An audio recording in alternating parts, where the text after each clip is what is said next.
సొగసరి వారి grand sari exhibition factory prices కే mega sale weavers prices కే అందుబాటులోకి తీసుకొస్తున్నారు.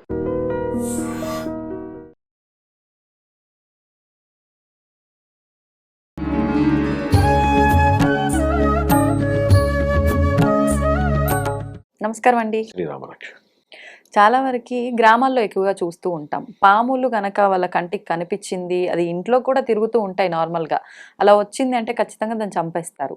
అంటే కొన్నిసార్లు ఈ చంపినప్పుడు దాన్ని కాల్చి మళ్ళీ దాన్ని అంటే ఏదో అంత ఫార్మాలిటీ అంతా చేస్తూ ఉంటారు. దాన్ని నోట్లో కాయిన్ పెట్టి కాల్చేసి రకరకాల అవన్నీ చేస్తూ ఉంటారు. కొంతమంది అసలు ఏమీ చేయకుండా నార్మల్‌గా తీసేసి పడేస్తూ ఉంటారు. ఈ చంపిన వ్యక్తికి సంబంధించిన ఇంట్లో ఎవరైనా గర్భవతిగా ఉంటే వాళ్ళ వైఫే కానియండి, ఇంట్లో వాళ్ళు వీళ్ళకంటే గర్భవతిగా ఉంది కాబట్టి పుట్టే పిల్లల పైన ఏమైనా ప్రభావం పడుతుందా? చంపిన వ్యక్తికి దోషం ఉంటుందా? అది ఆ ఒక్క వ్యక్తితోటే ఆగిపోతుందా? కుటుంబానికి అంతటికీ వర్తిస్తుందా? దాని గురించి వివరణ. సర్పాల యందు చాలా రకాల సర్పాలు ఉన్నాయి. శాస్త్రము కొన్ని దోషాలు కొన్ని రకాలైన సర్పాల వరకే చెప్తున్నప్పటికీ కూడా సర్ప హత్య అంటే సర్ప సంస్కారము జరగకుండా ఏదైనా సర్పాన్ని కనుక మనం చంపినట్లయితే, ఎవరైనా చంపినట్లయితే ఖచ్చితంగా దాని యొక్క ఫలితము ఉంటుంది అని మాత్రం శాస్త్రం చెప్తుంది. దానికి ఒక గోవుకి, ఒక సర్పానికి, వీటన్నిటికీ కూడా సంస్కారం చాలా ముఖ్యం. ఇక్కడ మనిషి తన ప్రాణాన్ని తాను కాపాడుకునేటందుకు సర్పాన్ని సంహరిస్తాడు. అది ప్రాణభయంతో చేసేది. అది ఆపత్కాల ధర్మం అయిపోయింది. కాసేపు సర్పాన్ని పక్కన పెడదాం, మనుషుల గురించి తీసుకుందాం. మహాభారతంలో 18 రోజుల కురుక్షేత్ర సంగ్రామం తర్వాత మరి ఆ కురుక్షేత్ర సంగ్రామంలో ఎన్నో వేల మంది, లక్షల మంది చనిపోయారు. మనిషిని చంపడం, జంతువుని చంపడం కంటే మనిషిని చంపడం ఇంకా పాపం కదా. మరి ఆ పాపానికి తగిన ప్రాయశ్చిత్తాన్ని కోసం పాండవులు ఎన్ని విధములైనటువంటి ఈశ్వరలింగ ప్రతిష్టలు చేశారు వాళ్ళు. అవునా? పాండవ ప్రతిష్ట మీకు కాంచీపురంలో కనపడుతుంది, అర్జున ప్రతిష్ట మీకు విజయవాడలో కనపడుతుంది. ఇట్లా ఎన్నో రకాలైనటువంటి తీర్థయాత్రలలో వారందరికీ పిండ ప్రదానాలు చేసి వారందరి యొక్క ఆ హత్య పాతక దోషం నుంచి తప్పించుకునేటందుకు వాళ్ళు ఎన్నో ప్రయాసలు పడి వాళ్ళు ఆ పుణ్యకార్యాలు చేయవలసి వచ్చింది. ఇది మహాభారతాన్ని ఒక కథగా మీరు చదివితే ఒక విషయం అర్థమైతే, లౌకికం నుంచి తార్కికంలోకి పారమార్థిక తత్వంగా చదివితే అక్కడ కొంతమంది వ్యక్తుల యొక్క హత్యకు వాళ్ళు కారణమయ్యారు కాబట్టి వాళ్ళ నుంచి తప్పించుకునేటందుకు ఎన్నో సంస్కారాలు చేయవలసి వచ్చింది. ఇప్పుడు సర్పాల దగ్గరికి వద్దాం. సర్పము అనేటువంటిది బాహ్యంలో కనబడుతున్నటువంటి అంతర్లీనమైన నాడీ వ్యవస్థకు సూచికది. అందుకనే సుబ్రహ్మణ్యేశ్వర స్వామి వారి యొక్క భార్యల పేర్లు ఏమిటి? వల్లి, దేవసేన. వల్లి అంటే అర్థం ఏమిటి? లత. లత అంటే పాము. అంటే సర్పరూపంలో మీ నాడీ వ్యవస్థను ఆవిడ ఇలా అల్లుకుని ఉంటుంది ఆవిడ. అందుకనే మీ మూలాధార చక్రం నుంచి ఆజ్ఞా చక్రం వరకు నాడీ వ్యవస్థ, ఇడా పింగళ అనేటువంటి నాడీ వ్యవస్థ ఒకదానికొకటి మెలికి వేసుకుని అది 2 సర్పాలుగా మన ఆజ్ఞా చక్రం దగ్గరికి చేరుతుంది అని యోగ శాస్త్రం చెప్తోంది. అవునా? మీరు నాడీ అంటే మీ వెన్నుపూసను కనుక జాగ్రత్తగా గమనిస్తే సర్పాకారంలో ఉంటుంది. అంటే ఇందాక మనం చెప్పుకున్నాం, సనాతన ధర్మం ప్రకృతిలో ఉండేటువంటి ప్రతి జీవరాశిని ఎందుకు పూజిస్తుందంటే దానితో మనకు ఉన్నటువంటి అవినాభావ సంబంధం అది. అలా సర్పము అనేటువంటిది వంశాన్ని ఉద్ధరింపచేసే సుబ్రహ్మణ్య తత్వంగా చూస్తున్నాం మనం. ఒక జీవిగా చూస్తున్నారు, పక్కన పెట్టండి. జీవిగా చూసేటువంటి వాళ్ళతో మనకు సంబంధం లేదు. దాన్ని ఒక దైవంగా చూస్తున్నారు కొంతమంది. అందుకనే ఇప్పటికీ కూడా మతాలకి అతీతంగా పొట్ట దగ్గరికి వెళ్ళి పాలు పోసుకునేటువంటి వాళ్ళు కొన్ని లక్షల మంది కనపడతారు. ఆ పుట్టలో పాలు పోయడంలో అంతర్యం ఏంటది? పొట్ట ఏమిటి దాంట్లో? అది చాదస్తం అనుకుంటే, మూఢత్వం అనుకుంటే ఇంకా కారణం లేదు. కానీ అక్కడ ఏమిటది? సుబ్రహ్మణ్యేశ్వరుడికి ఒక పేరుంది. ఏమిటది? ధరణీ సుతుడు అని పేరు సుబ్రహ్మణ్యేశ్వరుడికి. ఆయన సుబ్రహ్మణ్యేశ్వరుడికి పేరు సుబ్రహ్మణ్యేశ్వరుడి, కుజగ్రహానికి పేరు ధరణీ సుతుడు అని పేరు. ఆ కుజగ్రహానికి అధిపతి ఎవరు? సుబ్రహ్మణ్యేశ్వరుడు. అంటే ఎప్పుడైతే మీరు భూమికి మీరు చేయాల్సినటువంటి సంస్కారం చేస్తారో ఆ భూమి ద్వారా కలిగేటువంటి భూమికి ఒక గొప్పతనం ఏమిటి? భూమిని అది నాన్న అని పిలుస్తారా, అమ్మ అని పిలుస్తారా? భూమిని భూమాత అంట. ఎందుకని? ఆ భూమాతకి సహనం ఎక్కువ, నేను నుంచుంటే కూడా ఓర్చుకుంటుంది. అలా కాదు, అందుకోసం అంట్లా. మీరు ఒక భూమిలోనికి ఒక విత్తనం వేశారు, ఆ విత్తనము వేళ్ళు అనుకుని ఒక ప్రసవ వేదనతోటి విత్తనము ఛేదన జరిగి ఒక నూతన ఆకారానికి దారితీస్తుంది. పునరుత్పత్తిని కలిగించగలిగినటువంటి సామర్థ్యము భూమికి ఉంది కాబట్టి ఆవిడ భూమాత అయ్యింది. ఏమండి, ఆ భూమాతని మీరు పాలు పోసి సంస్కరించడంలో ఆంతర్యం ఏమిటి అంటే ఆ భూమాత ఆవిడ యొక్క అనుగ్రహంతో కుటుంబము వంశము వృద్ధి చెందాలి అనే తాత్పర్యం అక్కడ కుజగ్రహానికి అనుసంధానం చేసి ఇచ్చారు మనకి. అంత సైన్స్ ఉంది దాని వెనకాల. అర్థమైందా? రెండు, నేను తాగట్లేదు కదా అనుకుంటే కుదరదు. ఇప్పుడు చిన్న ఎగ్జాంపుల్ చెప్తాను. నిన్నటిదాకా శీతాకాలం అయింది. మీరు బయటికి వెళ్ళి బండి మీద తిరిగితేనే చలేసిందా, ఇంట్లో కూడా చలేసిందా? ఎందుకు వేసింది? మీరు బయటికి వెళ్ళలేదుగా, మీరేం దాన్ని రమ్మనలేదుగా. అంటే మూర్ఖులతోటి వాదించలేం కాబట్టి చెప్పలేం గాని ప్రకృతిలో జరిగిన ప్రతి మార్పు ఒక జీవిని ఒక ప్రభావానికి లోను చేస్తుంది. అదే అక్కడ ఆ అనుసంధానం. అది ఎండ వచ్చింది, మీరు అడిగితే వచ్చిందా? చోట్ల పడుతున్నాయా మీకు? లేదే. సహజంగా అక్కడ జరిగింది మార్పు మీలో కూడా జరుగుతుంది. అందుకనే పంచభూతాత్మకమైన విశ్వానికి పంచభూత తత్వములతో కూడుకున్నటువంటి శరీరానికి అవినాభావ సంబంధము. అందుకని ఆ భూమాతకి ఆ సుబ్రహ్మణ్యేశ్వరుడు స్వరూపము సర్పం. అందుకని పుట్టలో పాలు పోస్తారు. ఇంట్లో మీరు అభిషేకం చేసుకుంటారు, అది కూడా పుట్టమన్నుతోనే చేస్తారు. అంత పవిత్రము పుట్టమన్ను, అంత సంస్కరింపబడుతున్నది బడినది పుట్టమన్ను. మీరేదో అక్కడ దొరికిన మన్ను ఇక్కడ దొరికిన మన్నుతో ఇంట్లో అభిషేకం చెయ్యరు, మీరు పుట్టమన్నుతో చేస్తారు. అంత సంస్కరింపబడి ఉంటుంది.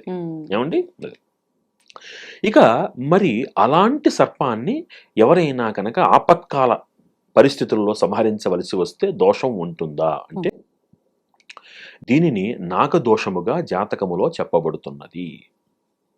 దీనినే పితృదోషమని కూడా ఒక మాటతో చెప్తారు. ఉంటుంది ఖచ్చితంగా. దీని ప్రభావము జాతక చక్రమునందు కనపడుతున్నది అని మేధావులు, మన పూర్వ ఋషులు, అస్మద్ గురుదేవులు ప్రతి ఒక్కళ్ళు దీన్ని ఉటంకిస్తున్నారు. లేదు అని చెప్పేందుకు అవకాశమే లేదు.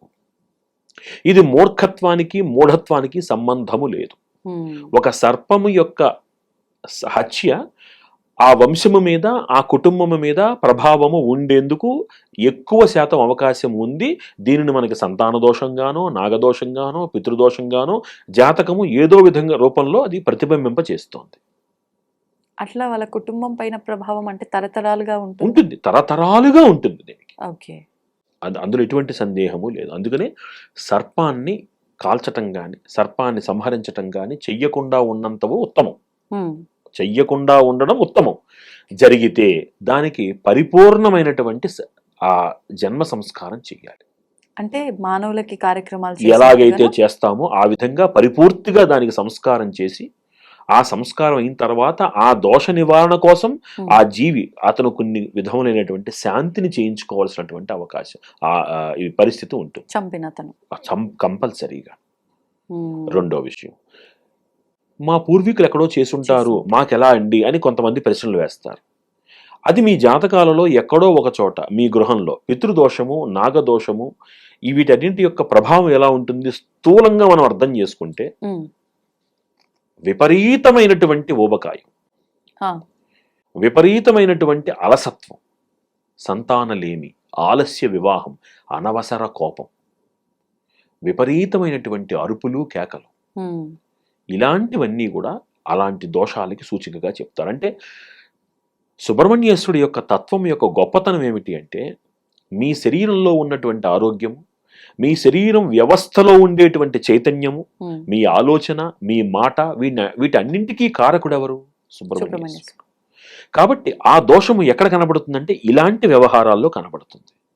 అందుకని అలాంటి వారి చేత ప్రప్రథమంగా చేయించేటువంటి పరిహారం ఏమిటి అంటే రామేశ్వరం కానీ ఇతర దేవతా క్షేత్రాలలో వాళ్ళ చేత ఏం చేస్తారంటే నాగ ప్రతిష్ఠ చేయిస్తారు, నాగబింబ దానం చేయిస్తారు, లేదా సుబ్రహ్మణ్యేశ్వరుడికి ప్రదక్షిణలు చేయించి అభిషేకాలు చేయిస్తారు. ఇలా లేదా సుబ్రహ్మణ్య యంత్రాన్ని కడతారు వాళ్ళకి. ఇలాంటి కొన్ని పరిహారాలతోటి వాటిలో నుంచి బయటపడేందుకు అవకాశం ఉంటుంది. ఇప్పుడు నాగబింబ దానం అంటే గుర్తొచ్చింది, కొంతమంది ఆలయాల్లో వాయనం ఇచ్చినప్పుడు ఈ నాగపాముది వెండిది ఇవ్వడం ఇప్పుడు ఇస్తారు. తీసుకున్న వాళ్ళకి ఏమన్నా దోషమా? ఏముండదు. అంటే ఇచ్చేటువంటి వాళ్ళు ఎవరికి ఇస్తారు? వీడు మా బంధువు, నేను వెండి కాయిన్ ఇస్తున్నాను, ఇది మళ్ళీ నా ఇంట్లో వెళ్ళిపోతే నాకు రూపాయలు ఆసు అనుకుని మా ఇంటి పక్కవాడికో ఎదురింటి పక్కవాడికో ఇస్తే మరి ప్రభావం అలాగే ఉంటుంది. సమర్థుడైనటువంటి గ్రహీతకి ఇవ్వాలి, సమర్థుడైనటువంటి గ్రహీతకి ఇవ్వాలి. నాకు 20 రూపాయలకే కన్సల్టేషన్ చేస్తున్నాడు కదా అని మీరు ఆర్ఎంపీ డాక్టర్ దగ్గరికి వెళ్ళారనుకోండి, రిజల్ట్ అలాగే ఉంటుంది. 1000 రూపాయలు అయినా సరే ఒక క్వాలిఫైడ్ డాక్టర్ దగ్గరికి వెళ్ళారనుకోండి, రిజల్ట్ అలాగే ఉంటుంది. కాబట్టి సమర్థుడైన గ్రహీతకు మీరు దానం ఇస్తే ఖచ్చితంగా ఆ దానం యొక్క సత్ఫలితాన్ని మీరు అనుభవిస్తారు. అది. సో ఇలాంటి పరిహారాలతోటి ముఖ్యంగా నాగప్రతిష్ఠ, నాగబింబ దానము, సుబ్రహ్మణ్య అభిషేకము, సుబ్రహ్మణ్య క్షేత్ర సందర్శనము, ఇలాంటివి విశేషంగా చేయడం వలన ఈ విధమైన దోషాలు ఏవైనా ఉన్నప్పటికీ తెలుసో తెలియకో, కొన్ని తెలిసి చేస్తాం, బండి మీద వెళ్తున్నాం, పొరపాటున జరగచ్చు, చెప్పలేం, మన కారు మీద పడిపోతుంది, మనం ఏం చేయగలం. సో వెంటనే మనకి తెలిసే కుదిరితే దానికి పూర్తి సంస్కారం చేయించటం, లేదా మరి ఇంకెవరూ దాన్ని తొక్కకుండా పక్కన తీసి ఎక్కడికైనా పక్కన పెట్టి ఈ సంస్కారాలతోటి ఈ పరిహారాలతోటి మనల్ని మనం శక్తివంతం చేసుకోవడం, ఈ విధమైన పరిహారాలతోటి ఆ దోషం నుంచి బయటపడవచ్చు. కానీ సర్పమునకు ఏదైనా హాని కలిగితే దాని ప్రభావము ఉంటుంది అన్నది తథ్యము. ఇప్పుడు గర్భవతిగా ఉన్నప్పుడు చంపినప్పుడు లోపల ఉన్న బేబీకి ఏమన్నా ఇబ్బందులు, అందుకని ఈ పరిహారాలు వెంటనే చేయాలి, వెంటనే ఈ పరిహారాలు చేయాలి. ఒకవేళ చేయకపోతే అది మీరు అన్నట్టు ఈ పితృదోషము ఈ దోషం కింద మారుతుందా, లేదంటే ఏదన్నా బాడీలో మార్పులు? అలా బాడీలో మార్పులు అనేటువంటివి ఎక్కడా చెప్పబడలేదు. కానీ అది ఒక పితృదోషంగా పరిణమిస్తుందని మాత్రం శాస్త్రం ఉంది మనకి. అది ఒక నాగదోషంగా పరిణమిస్తుంది అనేటువంటిది ఒక ప్రమాణం ఉంది మనకి. చూడండి, కొంతమంది పిల్లలు పుడుతూనే ఎన్నో అనారోగ్యాలు, అలాంటివి ఈ విధమైన లోపాలుగా దోషాలుగానే చెప్పబడుతున్నది. అందుకనే అలాంటి పిల్లలకి ఏం చేస్తారంటే ఆవుపాలతోటి ఈశ్వరుడికి విశేషమైనటువంటి అభిషేకం చేయిస్తారు. తద్వారా సుబ్రహ్మణ్యేశ్వరుడు శాంతిస్తాడు అని చెప్పి ఒక ప్రమాణం ఉంది. ఇంకోటి ఏంటంటే ఈశ్వరుడికి అభిషేకం చేయించడంలో ఆంతర్యం ఏమిటి అంటే అక్కడ ఈశ్వరుడు ఏవైతే ఆ లింగానికి అభిషేకం చేస్తున్నామో అది పృథ్వీ తత్వముగా మనకు అక్కడ కనబడుతోంది. కాబట్టి ఆ పృథ్వీ తత్వానికి అధిపతి అయినటువంటి సుబ్రహ్మణ్యేశ్వరుడు కుజుడు మనకు అనుకూలిస్తాడు అన్న ప్రమాణంతో అలా అనారోగ్యంతో ఉన్న పిల్లల పేరు మీద వారి కొంతమందికి పిల్లలు పుడుతూనే పేరు పెట్టరు, అప్పుడు వారి నక్షత్రాలు ఉంటాయి, ఆ నక్షత్రం రోజున విశేషంగా సుబ్రహ్మణ్యాభిషేకం చేయడం అనేది ఆనవాయితీగా ఇందుకే వస్తుంది. అలా సో ఈశ్వర అభిషేకము గాని సుబ్రహ్మణ్యాభిషేకము గాని ఎన్నో విధములైన దోషాలకి పరిహారంగా చెప్పబడుతుంది. సో ఇలాంటి తెలుసో తెలియకో చేసిన దోషాలకి పరిహారం చేయించుకోవడమే ఉత్తమము. అనవసరమైనటువంటి వాగ్వివాదాలతోటి వితండంతో మనం అనవసరమైనటువంటి కాంప్లికేషన్స్ కొని తెచ్చుకోకుండా ఉంటే మంచిది. చాలా వరకు చూస్తుంటాం ఎన్నో రకాల ఇబ్బందులు, ప్రతి ఒక్కరిని తీసుకున్నా కూడా ఇబ్బందులు లేని వ్యక్తులే ఉండరు. వ్యక్తిగతంగా జాతకాలు చూయించుకున్నప్పుడు నీ జాతక ప్రకారంగా నీ గ్రహాల స్థితిగతులు ఈ రకంగా ఉండటం వల్లే నీకు ఈ ఇబ్బంది కలిగింది, కాబట్టి ఆ గ్రహానికి సంబంధించిన దోష పరిహారమో లేకపోతే శాంతో ఏదో ఒకటి చేయించుకుంటే కనుక నార్మల్గా అయిపోతుంది అన్నట్లుగా చెప్తూ ఉంటారు. ఎన్నో పరిహారాలు చేయించుకుంటూ ఉంటాం గ్రహాలకు సంబంధించి. మరి నిజంగా గ్రహాలకు సంబంధించిన పరిహారాలు చేయించుకోవటం వల్ల ఫలితం ఉంటుందంట? మననాత్ త్రాయతే మంత్ర. ఇదివరకు కూడా కొన్ని వీడియోల్లో మనం ఒక మాట్లాడుకున్నాం. మంత్రానికి శక్తి ఉంటుందా? ఎక్కడో ఉండే గ్రహం ఇక్కడ ఉన్నటువంటి జీవి మీద దాని ప్రభావం ఏమిటి అని ఒక చిన్న విశ్లేషణ చేద్దాం. ఫస్ట్ ఒక జాతక చక్రం తీసుకోండి, అందులో కుజుడి యొక్క ఒక స్థానాన్ని గ్రహిద్దాం. మరొక జాతకంలో అది ఈ జాతకంలోనేమో కుజుడు ప్రతికూలంగా ఉన్నాడు అని అనుకుందాం కాసేపు. ఈ జాతకంలో కుజుడు అనుకూలంగా ఉన్నాడు ఈ జాతకంలో. ఇప్పుడు వీరిద్దరి యొక్క జీవన శైలిని వాళ్ళ యొక్క లక్షణాలని మనం జాగ్రత్తగా మౌనంగా గమనిద్దాం. ఎక్కడా ప్రభావం వద్దు. ఇది ప్రతికూలంగా ఉంది కాబట్టి నువ్వు ఇలా ఉంటావు అని వాడిగా చెప్పావు అనుకోండి, వాడు అలాగే ఉంటాడు. వాడు అలా కాదు, ఏమీ అనద్దు, కానీ కామ్గా అబ్జర్వ్ చేస్తే ఈ ప్రతికూలంగా ఉన్నటువంటి వ్యక్తి విపరీతమైన కోపాన్ని, అనాలోచిత నిర్ణయాలతోటి తన యొక్క వాతావరణాన్ని తానే స్పాయిల్ చేసుకునేటువంటి వ్యక్తిగా మీకు కనపడతాడు. ఒక్కసారి ఎక్కడైనా ఇలాంటిది వస్తే మీరు గమనించండి. కొన్ని వేల మందిని చూసిన పిమ్మట మాట్లాడుతున్న మాటలు ఈరోజు ఒకరోజు మీకోసం మాట్లాడుతున్నవి కావు. నిజమే, నేను గమనించానండి. అనుకూలంగా ఉన్నాడు కుజుడు, ఎలాంటి సంక్లిష్ట పరిస్థితినైనా సరే తన మేధస్సుతో అధిగమించగలుగుతాడు. ఎలాంటి శత్రువునైనా సరే తన యొక్క వాక్చాతుర్యంతో అధిగమించగలుగుతాడు, వారిని వశపరుచుకోగలుగుతాడు. అంటే గ్రహముల ఉన్నటువంటి స్థితిని బట్టి మనిషి యొక్క లక్షణములు ఉంటాయి అని మనకి నిరూపితమైనటువంటి జ్యోతిష శాస్త్రం చెప్తోంది. ఇప్పుడు ఈ మాట నేను అనగానే కొంతమంది కుహనా మేధావులు బయటకు వస్తారు. జాతకమే లేదు అంటారు. జాతకమే ఉంటే కనుక ఇది ఎందుకు చెప్పలేకపోయారు, లేకపోతే ఇంకోటి ఎందుకు చేయలేకపోయారు, ఇవన్నీ అడుగుతారు. జాతకాలు చెప్పేటువంటి వ్యక్తి యొక్క పని పక్కవాడి దగ్గరికి వెళ్ళి నువ్వు ఇలా ఉంటావు అని చెప్పడం కాదు. నా దగ్గరకు వచ్చి, తమ దగ్గరికి ఎవరైనా వచ్చి ఆశ్రయిస్తే నువ్వు ఈ పరిహారాలు తేయడం వల్ల నువ్వు బాగుంటావు అని చెప్పడం. అంతే తప్ప నువ్వు పక్కవాడి దగ్గరికి వెళ్ళి నా విద్యను ప్రదర్శించటం అనేది జాతకంలో చెప్పడం కాదు. 2, ఈ సదరు మేధావులు ఎవరైతే మనల్ని క్వశ్చన్ చేశారో వాళ్ళ దగ్గరికి వెళ్ళి ఒక మాట అడగచ్చు. నేను ఒక బ్లడ్ టెస్ట్ చేయించుకుంటాను, ఏమంటే ఒక బ్లడ్ టెస్ట్ చేయించుకుంటాను, నేను ఇదే బ్లడ్ని 4 ల్యాబ్స్లో ఇస్తాను, 4 నుంచి 4 వివిధములైనటువంటి రీడింగ్స్ వస్తాయి. గమనించండి. ఏమండి, అయిపోయిన తర్వాత ఈ రిపోర్ట్లు తీసుకువెళ్ళి 4 డాక్టర్ల చేతిలో పెడతాం. ఒక్కొక్కళ్ళ ఇంటర్ఫిరెన్స్ ఇస్తారు. అంతేనా కదా? ఒక్కొక్కళ్ళు ఒక్కొక్క విధములైనటువంటి ఇస్తారు. ఇప్పుడు ఒక చిన్న లైవ్ ఎగ్జాంపుల్ చెప్తాను. ఇలాంటి ఒక వ్యక్తి ఒక డాక్టర్ దగ్గరికి వెళ్ళి ఈ రిపోర్ట్లన్నీ, వాళ్ళు అడిగిన టెస్ట్లన్నీ చేయించారు, అన్ని కాంప్లికేషన్స్ ఉన్నాయి, అన్నీ అయ్యాయి. అయిన తర్వాత 3 నెలల్లో 2 నెలల్లో ఇంకా పూర్తయిందో కూడా లేదు, ఆ సదరు వ్యక్తికి క్యాన్సర్ అని డిటెక్ట్ అయింది. ఓకే, ఇప్పుడు వాళ్ళని అరే నువ్వు అన్ని టెస్టులు నువ్వు అనుకున్నట్టుగానే చేయించావుగా, మరి నువ్వు అనుకున్న వాటిల్లో దేంతోనూ సంబంధం లేని కొత్త రోగాన్ని నువ్వు ఐడెంటిఫై చేసావు, ఆ మాత్రం చేత కాదని అడిగితే అంతేనా? అంటే అర్థం ఏమిటి అంటే, అలా అని ఆ డాక్టర్కి తెలియలేదంటారా మీరు? కాదు. అంటే ఆ వ్యక్తి వచ్చినటువంటి లక్షణాలను అనుసరించి అతను ముందు ప్రాథమికంగా ఒక టెస్ట్ చేయించాడు. దాంట్లో ఏమీ కనపడలా, కానీ వాటికి అందనిది ఇంకొకటి ఏదో ఉంది. అంతవరకు వాళ్ళ ఆలోచన గాని వాళ్ళ యొక్క డిస్కషన్ గాని వెళ్ళలేదు. అంతే తప్ప ఆ డాక్టర్కి అది చేత కాదని కాదు. అలాగే ఒక జాతక పరిశీలన కూడా మీరు ఏ సమస్యతో వచ్చారు, మీ సమస్యకు అనుసంధానం చేసి ఏం పరిహారాలు ఇవ్వాలి, ఆ పరిహారాల మీద మీ యొక్క ప్రభావము ఆధారపడి ఉంటుంది. అర్థమైందా? 3వ పాయింట్, నేను పరిహారం ఆచరించిన తర్వాత ఫలితం దక్కచ్చు, దక్కకపోవచ్చు. దక్కకపోవడం అనేటువంటిది ఆ జ్యోతిషుడి పొరపాటు కాదు,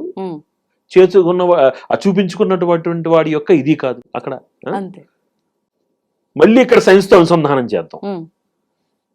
మీరు డాక్టర్ దగ్గరికి వెళ్ళారు, ఏమండి జ్వరం అన్నారు, డాక్టర్ ఏం చేశారు, ముందు మీకు డోలో 650 ఇచ్చారు, 3 రోజులు కోర్సు వాడండి అన్నారు, తగ్గలేదు.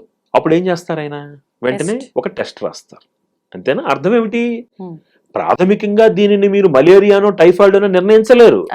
ప్రాథమికంగా ఒకటి ఉంటుంది, ఆ దాన్ని బట్టి అది కాకపోతే ఇంకొకటి అలా ఎలా అయితే వెళతాయో, జ్యోతిష్యుడు కూడా ఒక శాస్త్రాన్ని లేకపోతే తన యొక్క జాతక చక్రాన్ని అనాలిసిస్ చేసినప్పుడు శాస్త్రం చాలా స్పష్టంగా చెప్తుంది. ఎందుకంటే ఒక వ్యక్తి యొక్క జీవితము కేవలము రాశి చక్రము, నవాంశ చక్రము మీద మాత్రమే కాదు, గోచారం మీద, భౌగోళిక జాతకం మీద కూడా ఆధారపడి ఉంటుంది అని చెప్తుంది. ఉదాహరణకి అమెరికాలో ఉన్నాడు ఒకడు, ఇరాన్లో పెట్టుబడులు పెడదాం అనుకున్నాడు. ఏమండి, వాడికి అద్భుతమైనటువంటి కాలం నడిచొస్తుంది, కలుస్తుంది వాడికి. వాడేమనుకున్నాడు, నేను ఎక్కడ పెట్టుబడి పెట్టినా నడుస్తుంది అనుకున్నాడు. భౌగోళికమైనటువంటి సిద్ధాంతంలో ఇప్పుడు అక్కడ యుద్ధం జరుగుతోంది, వాడు పెట్టిన ప్రతి రూపాయి కూడా అనవసరంగా నష్టపోయాడు. దీనికి ఇప్పుడు మీరు జాతకాన్ని దోషం పడతారా? వ్యక్తిగత జాతకం చాలా బాగుంది, బాగుంది. కానీ ఉమ్. భౌగోళిక జాతకం బాగోలేదు. అర్థమైందా? ఇలా ప్రతి చిన్న అంశము. ఉమ్. అందుకనే జాతకాన్ని ఎప్పుడూ కూడా మీరు 2 సంవత్సరాలకు మించి భవిష్యత్తు చెప్పకూడదు. ఓ. 2 సంక్రమణాలు దాటి ముహూర్తం రాయకూడదు. ఆ. అర్థమైందా? ఇవన్నీ ఎందుకు చెప్పారు పెద్దవాళ్ళు అంటే, ఉదాహరణకి జాతకంలో అత్యద్భుతమైనటువంటి యోగం, ఉమ్. రాజయోగం నడవాలి, రాజయోగం నీకు. మరి అంతా జాతక చక్రమే నిర్ణయిస్తున్నప్పుడు ఏమంటే నాకు ఏలినాటి శని నడుస్తోందండి, 7.5 నడుస్తోందండి అనే మాటలు ఎందుకు వస్తున్నాయి? అవునా? గోచారము ముఖ్యమే, జాతకము జాతకం ముఖ్యమే. ముఖ్యం. 2 అనుసంధానం చేసుకుని ముందుకు వెళ్ళాలి మీరు. ఉమ్. అందుకే రాశి ఫలాల ప్రాముఖ్యత ఏంటి? ఉమ్. గోచారం నిర్ణయిస్తుంది. మీ జాతక చక్రం, మీ జాతకాన్ని మీ జాతకాన్ని. రెండింటిని అనుసంధానం చేసి పరిహారం చేయండి, ఆ. అద్భుతాలు సాధిస్తారు. ఓకే. అందుకని జాతక చక్రంలో కొంతమంది నువ్వు 80వ ఏటకి ఇది చేస్తావు అలా రాయకూడదు. ఆ. 2 సంవత్సరాలకి మించి ఖచ్చితంగా మీరు జాతకాన్ని చెప్పకూడదు. ఉమ్. అందుకని ఎవ్రీ 2 ఇయర్స్కి ఒకసారి మనం పెద్దవాళ్ళ దగ్గరికి వెళ్ళి మనం తీసుకోవాల్సిన జాగ్రత్తలను తెలుసుకొని ఆచరించాలి. అయిందా? ఇప్పుడు మీరు అడిగిన ప్రశ్నకి ఇంత ఉపోద్ఘాతం ఎందుకు అంటే, ఒక్క జపం అనేటువంటిది ప్రభావం ఎలా ఇస్తుంది అనేటువంటిది అర్థం చేసుకోవాలి మనం. చాలా ముఖ్యమైన విషయం ఏమిటి అంటే, ఉమ్. శని శని శని అనే మాటలు వాడతాం పొరపాటు. ఆయన శనేశ్వరుడు. అర్థమైందండి? రెండో విషయం, ఏ గ్రహము దోషం చేయదు.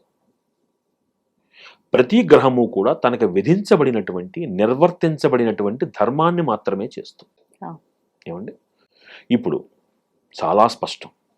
ఇప్పుడు ఆ గ్రహాన్ని అనుసరించి మనం ఒక జపం చేస్తే ఉమ్. ఫలితం ఉంటుందా? మొక్కుబడిగా చేస్తే ఏ పని కూడా ఫలితాన్ని ఇవ్వదు. ఇది జాగ్రత్తగా గమనించాలి. ఫస్ట్ ఉమ్. మొక్కుబడిగా చేస్తే ఏ పని మీకు ఫలితాన్ని ఇవ్వదు. అన్నం తింటేనే మీకు తిన్నట్టు ఉండదు. అవును. అవునా కదా? తృప్తి. మీరు టీవీ చూస్తూ ఏం తిన్నారో తెలియకుండా 4 మెతుకులు కోడి కెలిగినట్టు కెలిగితే మీకు అన్నం కడుపు నిండుతుందా? ఎంత అలాంటిది తింటున్నామో క్లారిటీ ఉండదు. అర్థమైందా? ఏం తిన్నామో కూడా తెలియదు మనకు. తెలీదు. అలా కాకుండా మీరు శ్రద్ధగా 2 ముద్దలు తినండి, అమ్మయ్య మంచి భోజనం అనిపిస్తుంది. అదే విధంగా శ్రద్ధగా చేసినటువంటి జపానికి, అభిషేకానికి, పరిహారానికి ఫలితము ఎప్పుడూ ఉంటుంది. దాని తీవ్రతను బట్టి పరిహారము ఒక్కొక్కసారి ఎక్కువ సార్లు చేయాల్సి వస్తుంది, ఒక్కొక్కసారి వెంటనే ఫలితం వస్తుంది. ఉమ్. అందుకని ఫలితం ఎలా ఉంటుంది పక్కన పెడితే, ఆ పరిహారం చేసేటువంటి వ్యక్తి సమర్థుడై ఉండాలి. చేసేవారా చేయించేవారా? చేసేవాడు సమర్థుడై ఉండాలి. ఓకే. ఇప్పుడు ఒక మంత్రాన్ని చదవాల్సిన విధంగా చదవకుండా అక్షర దోషాలతో చదువుతున్నారు అనుకోండి, రామునితో కపివరుండు ఇట్లనియే అని చదవాలి. రామునితోక పివరుండు ఇట్లనియే అంటే ఎలా కుదురుతుంది? మొత్తం అర్థం మారిపోయిందా లేదా? అందుకని చేసేటువంటి వ్యక్తి శ్రద్ధగా చేస్తే చేయించుకునే వ్యక్తికి సత్ఫలితం ఎప్పుడూ ఉంటుంది. ఎలా కాపాడుతుంది అంటే, నా భావన ఆ వ్యక్తికి ఆ శక్తిని కలిగిస్తుంది.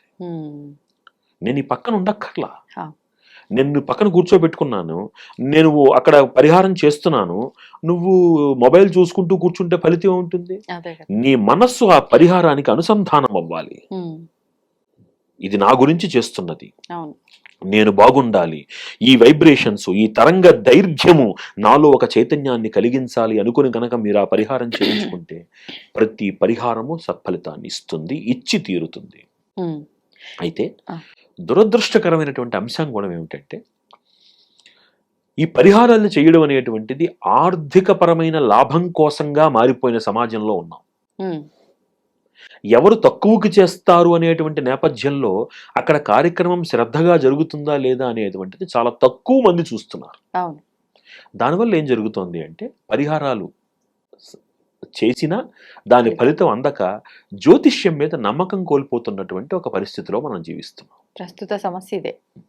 అలా కాకుండా ఒక వ్యక్తి, ఇప్పుడు మీరు ఒక పని చేశారు, మీరు ఈ ఉద్యోగం చేసుకుంటున్నారు, ఈ ఉద్యోగంలో మీరు పడుతున్న కష్టానికి ఉజ్జాయింపుకు 1 లక్ష రూపాయల జీతం మీకు ఇవ్వాలి అని అనుకోండి. ఎవరో వచ్చి ఈ మొత్తం పనంతా నేను 5,000కే చేసేస్తానని అన్నారనుకోండి, 5,000కి చేసేటువంటి వ్యక్తి యొక్క క్వాలిటీ ఎలా ఉంటుంది? దానికి తగ్గట్టుగానే ఉంటుంది. నిజంగా 5,000కి చేసేస్తాడు అనుకుందాం కాసేపు వాడు, ఎన్నాళ్ళు అంత ఇంట్రెస్ట్ గా చేస్తాడు? అంటే కన్సిస్టెన్సీ, అంతే. ఆ కమిట్మెంట్, ఆ శ్రద్ధ తర్వాత వాక్ పటుత్వము, ఆ మంత్రాన్ని అనుష్ఠానం చేసే విధానము, ఇవన్నీ సమంగా జరిగితే ఖచ్చితంగా ఆ ఫలితం ఉంటుంది. అందుకే చూడండి, పెద్ద పెద్ద వాళ్ళు ఈ పరిహారాల కోసం ఎక్కడా వెనకాడకుండా ముందుకు వెళతారు. అలాంటి వాళ్ళు అలాంటి సత్ఫలితాన్నే పొందుతారు వాళ్ళు, సందేహమే లేదు. కాబట్టి పరిహారము, జాతక పరిహారము, గ్రహ అనుకూలత రెండు ఇంటర్లింక్డ్. ఇవన్నీ నేనో మీరో చెప్తుంటే చేయట్లా, వేద ప్రమాణంగా మనకి శాస్త్రం చెప్తోంది. కాబట్టి నిస్సందేహంగా మీరు ఒకవేళ మీ ఆర్థిక పరిస్థితి, మళ్ళీ చెప్తున్నాను అందరికీ, ప్రేక్షకులందరికీ చెప్తున్నాను, మీ ఆర్థిక పరిస్థితి ఇంకొకళ్ళతోటి జపం చేయించుకునేందుకు అనుకూలంగా లేదు అని అనుకుంటే కంగారు పడకండి. నిత్యము శివాలయ దర్శనం చేసి ఈశ్వరుడికి 16 ప్రదక్షిణలు చేసుకుంటే ఆదిత్యాది నవగ్రహముల యొక్క అనుకూలత ప్రతి వ్యక్తికి లభిస్తుంది అని మాత్రం మర్చిపోకండి. అవకాశం ఉంటే పరిహారాలు చేయించండి, అవకాశం లేకపోతే, ఆ ఆర్థిక బలం లేకపోతే మీరు ఎటువంటి ఖేదము పడద్దు.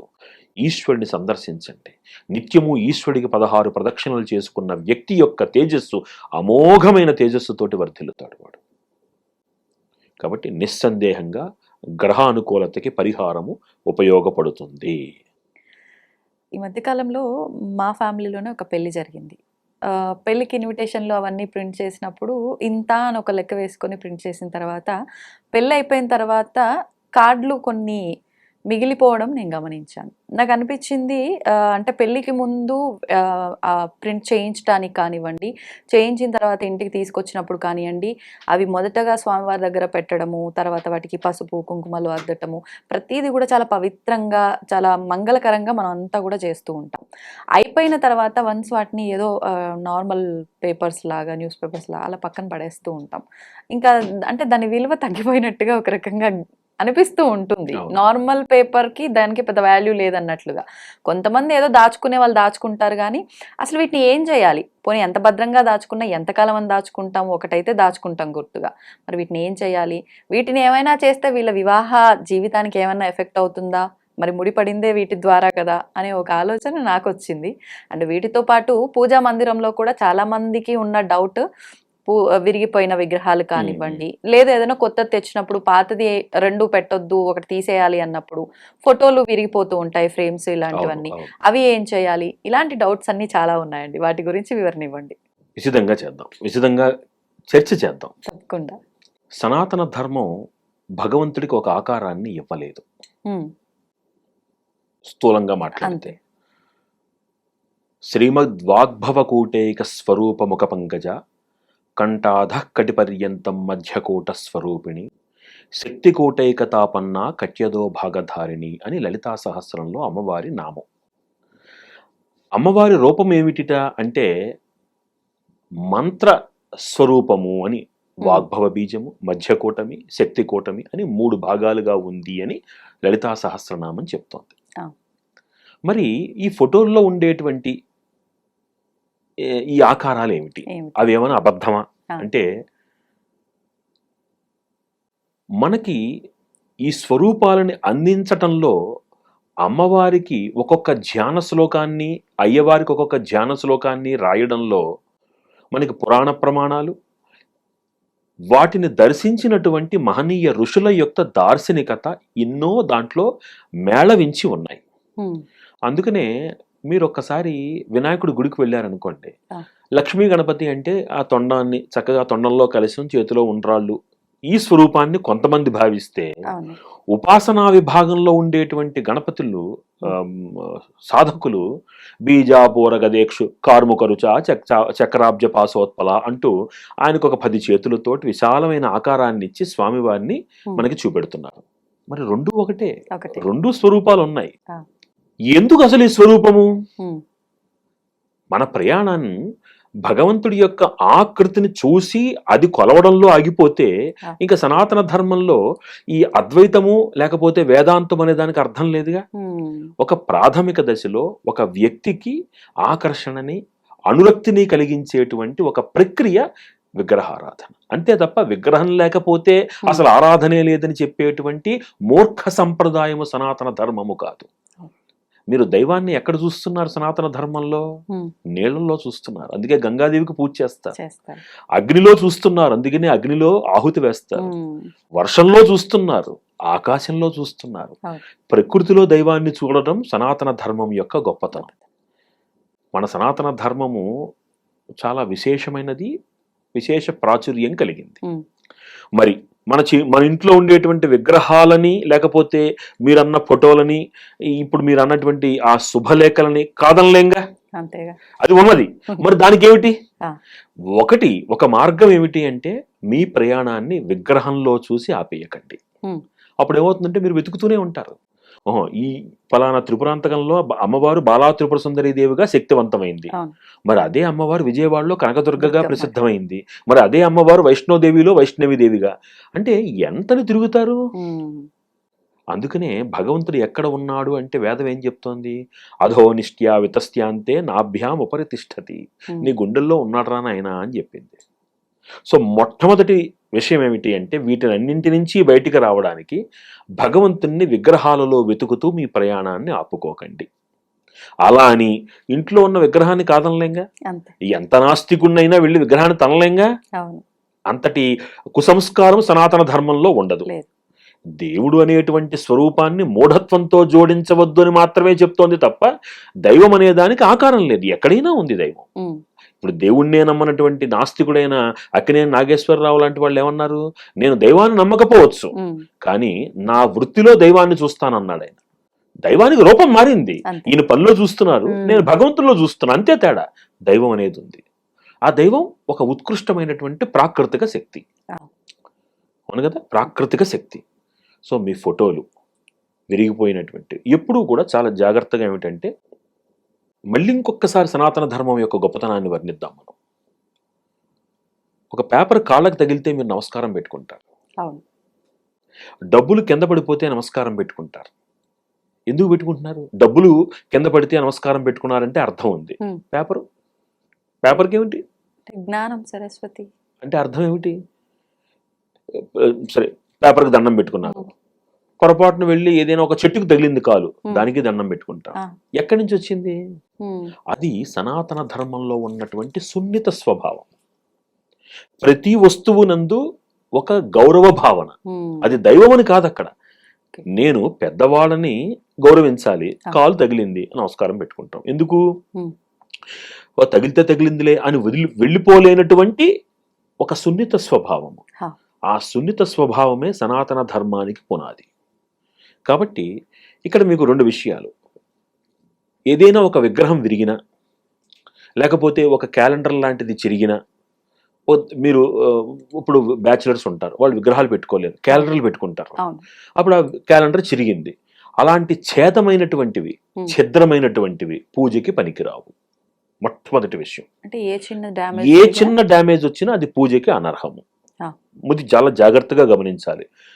ఎందుకు అది అనర్హము అంటే, దాని యొక్క విశిష్ట ఆకారాన్ని కోల్పోయింది. అర్థమైందా మీకు? దాని యొక్క విశిష్ట ఆకారాన్ని కోల్పోయినప్పుడు అది దేనికి పనికిరాదు. ఇప్పుడు అది పనికిరాదు కాబట్టి ఒక వస్తువులా చూసి ఈ ఫ్లవర్ వాజ్ లాగా తీసుకెళ్ళి ఏదో ఒక మూలనేం పెట్టేలేను కదా. అంటే మనం అంతకాలం దాన్ని గౌరవభావంతో చూసాం కదా మనం. అలాంటి వస్తువుల్ని, అలాంటి పటాలని రెండు విధాలుగా మనం గౌరవంగా వాటికి ఒక విలువ ఇవ్వచ్చు. ఒకటి, ఎక్కడైనా ఒక హోమం జరుగుతోంది, ఎక్కడైనా ఒక యజ్ఞం జరుగుతోంది, వీటన్నింటినీ తీసుకుని వెళ్ళి ఆ యజ్ఞ భాగంలో వేసేయవచ్చు. దాంట్లో ఉండే మేకులు, ఇనుప వస్తువులు తీసేసి ఈ పాత పటాలని వాటిని ఆ యజ్ఞ భాగంలో వేసేయచ్చు. ఇప్పుడు లోహపు విగ్రహాలు అవి ఉంటాయి. ఇప్పుడు మళ్ళీ ఇంకొక సెంటిమెంట్, అయ్యో చూస్తూ దాన్ని ఏం కాల్ చేస్తామండి, కొంతమందికి అనిపించవచ్చు. అలాంటి వాళ్ళకి సమాధానం ఏమిటి అంటే, దాంట్లో ఉండే మేకుల్ని, ఇనప వస్తువులు, క్యాలెండర్లో ఇనప చువ్వలు ఉంటాయి, అవన్నీ తీసేసేయండి, మేకులు తీసేసేయండి. ప్లాస్టిక్ పదార్థాలు ఉంటే వాటిని తీసేసి ఆ పేపరు, ఆ పటాలు ఏదైనా ఒక జీవనదీ ప్రాంగణంలో వాటిని వదిలిపెట్టండి. అవి మీరు మేకులతో వేశారనుకోండి, ఎవరైనా దిగినప్పుడు కాళ్ళలో గుచ్చుకుంటాయి. అంతే. జలానికి ఉన్న ప్రాముఖ్యత ఏంటంటే దానిలో ఉండేటువంటి సారాన్ని గ్రహించి నిక్షిప్తం చేసేసుకుంటుంది అది. అగ్నికి ఉన్న పేరు ఏమిటి అంటే సర్వభక్షకుడు అని పేరు. ఆయన దేంట్లో వేసినా అది ఆవిర్భాగం అయిపోతుంది. మీరు మామూలుగా భోగి మంటల్లో వేసి కాల్చేసే పద్ధతి ఒకటైతే, కాస్త పుణ్యప్రదమైనటువంటి దైవిక కార్యక్రమంలో వేసేస్తే మీకు తృప్తి, నా ఇంట్లో పట్టణ దేవుళ్ళో యజ్ఞానికి హవిస్సుగా వాడారు, లేదంటే దాంట్లో ఒక సమిధిగా వాడారు, మీకు తృప్తి ఉంటుంది. లేదు అది కాలిపోతుంటే చూడలేము, పర్వాలేదు, ఏం ఇబ్బంది లేదు, చక్కగా తీసుకెళ్లి జీవనది ప్రాంగణంలో కలపండి. అది ఏం చేస్తుందంటే తనలో ఉండేటువంటి చెడుని ప్రెసిపిటేట్ కిందకి తీసుకుని మట్టిలో కలిపేస్తుంది. ఆ మినరల్స్ అన్ని మట్టిలోకి వెళ్ళిపోతాయి. ఆ వస్తువు తన యొక్క ఉనికిని కోల్పోయి మళ్ళీ జీవం అంటే జలంగా మారిపోతుంది. ఇది ఏ వస్తువైనా అగ్నిలో వేస్తే ఆఖరికి మిగిలేటువంటిది అతి స్వచ్ఛమైన భస్మం. ఏ వస్తువైనా నీటిలో వెళితే ఆఖరికి అది జలంగా మారిపోతుంది. దాని ఆకారాన్ని జలంగా మార్చేసుకుంటుంది, కరిగిపోతాయి నీళ్లలో అవి. అందుకే చూడండి, ఎందుకు మరి ఆస్తికలు తీసుకువెళ్ళి త్రివేణి సంగమంలో కలుపుతారు అంటే, ఒకనాటి కాలానికి అది ఏం చేస్తుందంటే దాని యొక్క ఆకారాన్ని జలంగా మార్చేసుకుంటుంది.